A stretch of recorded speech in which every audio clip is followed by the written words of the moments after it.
Hello everyone, আজকের ভিডিওটা এক যুগ আগেকার ভিডিও, মানে অনেক দিন আগে করে রেখেছিলাম কিন্তু তোমাদের সাথে শেয়ার করা হয় না। ভাবলাম আজকে গ্যালারি ঘাঁটতে ঘাঁটতে দেখলাম, ভাবলাম শেয়ার করে দিই তোমাদের সাথে। তো এটা ছিল ষষ্ঠীর দিনে সকালবেলা আমরা যাচ্ছিলাম মামা বাড়ি, মামাদের পুজো ছিল। তো দেখো আমরা এই তিনজন এই গাড়িটা বসেছি, ওইদিকে মায়েরা বসেছে আর পিছনে দুটো জামাই আসছে সঙ্গে। আমার ছেলেটাকেও নিচে এদেরকে চোখে চোখে রাখতে হবে, কারণ এদের ভরসা নেই, কোথায় টুক করে ডুব মেরে দেয়। এই আছে দেখবে, এই দুম করে খুঁজে পাবে না কোথাও। দেখো দেখতে দেখতে আমরা চলেও এসেছি, আর মামাবাড়ি আমাদের বাড়ি থেকে খুব একটা বেশি দূর নয়। চলেও এসেছি আমরা তাড়াতাড়ি, যা হোক করে এসেছি। যা রোদ বাইরে, বাবা রে বাপ!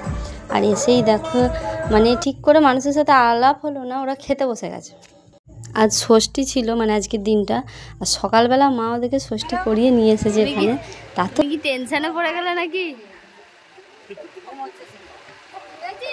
ওসব টেনশন মেনশন কিছু না গাই, সব সাঁটাবে দেখো না একটু পরেই। ক্যামেরাটা অন আছে বলে সব লজ্জা লজ্জা পাচ্ছে। আর একজন দেখো না জামা প্যান্ট খুলে বসেছে, সরি প্যান্ট না জামা খুলে বসেছে। তোদেরকে বলি হারি ভাই, তোরা এই বাড়ি থেকে এত মাংস ভাত ষষ্ঠীর খাবার দাবার মানে গাইজ বুঝতেই পারছো, তা খেয়ে এসে আবার এখানে বসে গেছিস, বাপরে বাপ! আর মুখগুলো দেখা যেন কত লজ্জাই না পাচ্ছে, একটাও কেউ লজ্জা পায় না, সব সাঁটাবে।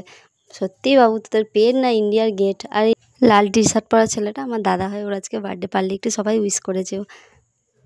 আর গ্রিন টি শার্ট পরা ছেলে, সরি টি শার্ট নয় শার্ট পরা ছেলেটাকে দেখো, খেয়ে খেয়ে দিন দিন পেটটা যা করছে সত্যি। বালতি ধরে খেতে বসেছে একদম। আর এদিকে দেখো দিদিরাও বসে গেছে, ওরা সকাল থেকে অনেক খেটেছিল, এখন বালতি ধরে খেতে বসে গেছে। আর একজন তো লজ্জায় মরে যাচ্ছে ভিডিও করছি দেখে বলে, আর একজন ভিডিও করছি বলে সে ডাঁটাটা খাবে বলে রেডি হলো, কিন্তু একটু লজ্জা পাচ্ছিল যে আমি যদি ভিডিওটা পোস্ট করি, সেই জন্য বললো একটা ডাঁটাটা খাবো, ভিডিও কর। তারপর একটু লজ্জা পেয়ে গেছিলো। এগুলো আমার দিদি হয়, মামার মেয়েরা সব, মামা মাসি। সন্ধ্যাবেলা খাওয়া দাওয়ার পর একটু ঠাকুর দেখতে গিয়েছিলাম। তো দেখো চারিদিকে কত লাইট ফাইট লাগিয়েছে। এই পুজোটা কিন্তু মানে এই গ্রামের মানুষের একদম জান প্রাণ সব কিছু, তাই জন্য চারিদিকে একবারে ঝকমকো করে পুজোর সময়। এই হচ্ছে মা, সকাল পাঁঠা বলি হয় আর কি, সারা রাত ধরে পুজো হয়, সকালবেলা বলি হয়, দেখতেই পাচ্ছ তোমরা, 4-5টা দেখে বুঝতেও পারছো।